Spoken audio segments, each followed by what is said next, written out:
Today we're going to talk about low potassium, okay? The signs, the symptoms, the causes, the treatment, all the details about potassium. I've done a lot of videos on potassium. I'm always updating my videos. I'm finding new information. And I'm also reminding people about things that are really, really important. And out of all the minerals, I think potassium is at the top of the list as far as importance. So the reason why we need potassium mainly is because it's a part of a certain enzyme or a pump in all of your cells called the sodium and potassium pump, okay? That is the pump that keeps these two minerals separated to a certain degree to create a battery effect in your cells. So potassium is intimately involved in the power in the cells. And I'm talking about the power to generate energy for your nervous system primarily, as well as your muscular system, okay? All your muscles. And I'm not just talking about your skeletal muscles from your legs and your arms, but the muscles in your colon, the muscles in the lung, which is the diaphragm, which is a little bit different, but that's not a skeletal muscle, but it allows you to breathe. So that's a really, really important function right there. It also is involved in pH, and potassium also works with other minerals like sodium, for example. It can also work with magnesium.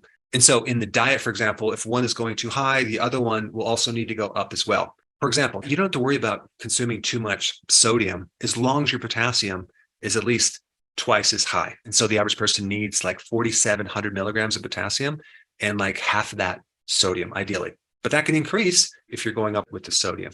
But the average person is not consuming even close to what they really need of potassium. And this is why this video is important, because most people are deficient in potassium. So you should know the symptoms. You should know how you become deficient. It's not always from your diet, but the medical term for low potassium is hypokalemia. Okay, that means low potassium in your blood. The thing you need to know with potassium is that 98% of all the potassium is located inside the cell. Only 2% is outside the cell in your blood. So when you get a blood test, you're really only measuring a very tiny bit, like 2% of all your potassium in your body. So it's not the best way to know what's going on deeper inside the body. An intracellular potassium test is more difficult, and sometimes it's hard to find a lab that will do that. So let's kind of go through the symptoms of low potassium, okay? Number one would be muscle weakness, okay?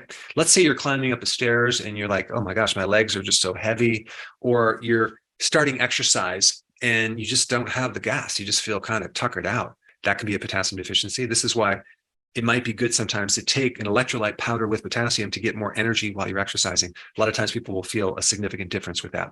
Now, we also have your lungs, which is controlled by the diaphragm. So in other words, a lack of potassium can affect your breathing, right? It's harder to breathe.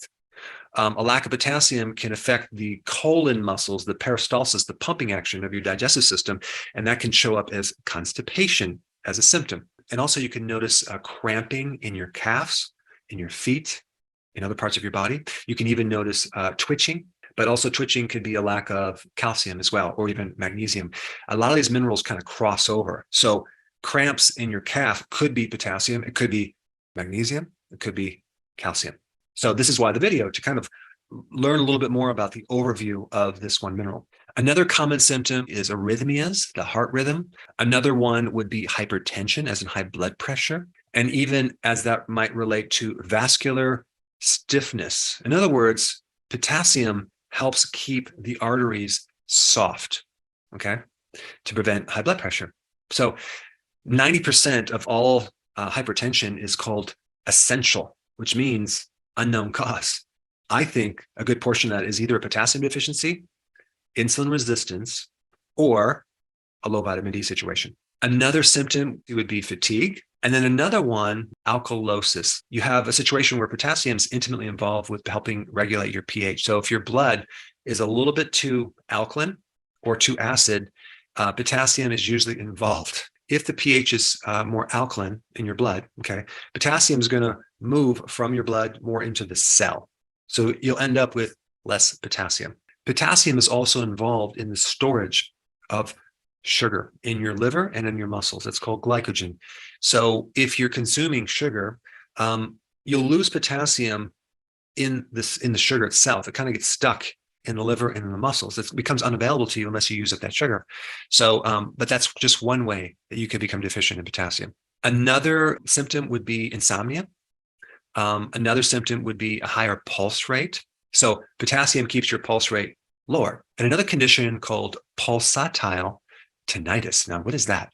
That is a situation where you start hearing your pulse beat, okay? It could be a swishing or a pounding where you put your head on the pillow and you just hear your heart beat, just pounding like that.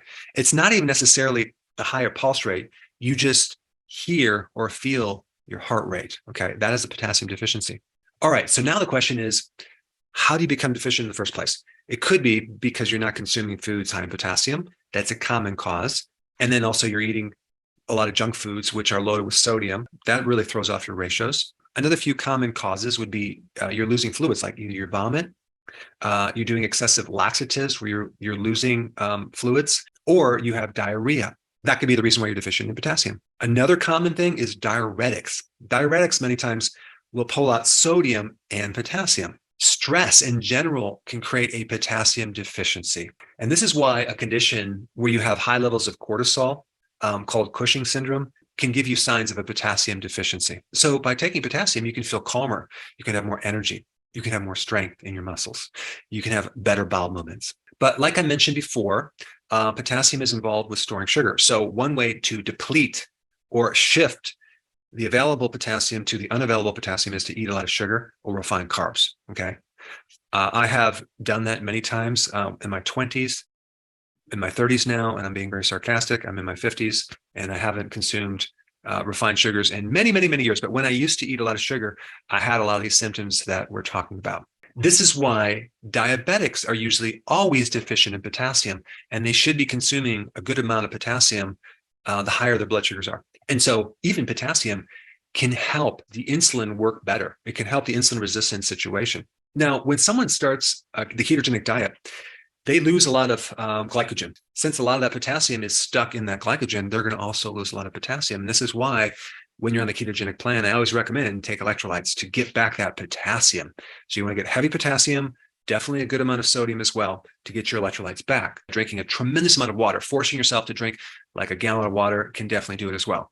When you're doing fasting, okay, I always recommend adding more potassium as well as sodium, as in sea salts, to the process. That way you can keep your electrolytes up because you're not eating any food. And so you need to be taking these nutrients because you don't really store a lot of these electrolytes for a long period of time. So if you're doing prolonged fasting, you could really end up with a potassium deficiency and feel faint and even pass out. That's not a good thing. So take your electrolytes if you're fasting. If you have low magnesium, that can affect your potassium as well, okay? Because it takes a certain amount of magnesium to retain potassium. And the last thing that can affect potassium is if you get injured or you go through surgery. Yeah. And so that can shock the body. It's a big source of stress. And then you could just dump your potassium and end up with hypokalemia. So what are the best foods to get your potassium? What about a banana? Well, a banana has a lot of sugar and it only has like 300 milligrams for a medium-sized banana. You need 4,700 milligrams, okay? So a banana is not a good source of potassium. What about potatoes? Well, potato has a good amount of potassium, but it also has all that starch. Unless you consume a raw potato, which you're probably not going to do, I would avoid potatoes too. So these are the foods that are high in potassium. At the top of the list, you have beet leaves. If you put those in your salad, you'll have a lot of potassium. You also have any type of leafy green is loaded with potassium. The salads, any of the cruciferous vegetables, any of the leafy greens will give you enough potassium. Avocados are a very good source of potassium. Squash and lima beans have a good amount of potassium. Now, of course, lima beans are in the bean family. I don't really recommend consuming a lot of those. If you're going to have a small amount. And we also have salmon has a good amount of potassium. So potassium is not just in vegetables, it's also in certain meats as well. So I hope you now have a better understanding of potassium and a better appreciation of potassium. If you haven't seen this video on electrolytes that I did, I have a very cool demo in this video to show you how potassium and other electrolytes can power your body. Check it out. I put it up right here.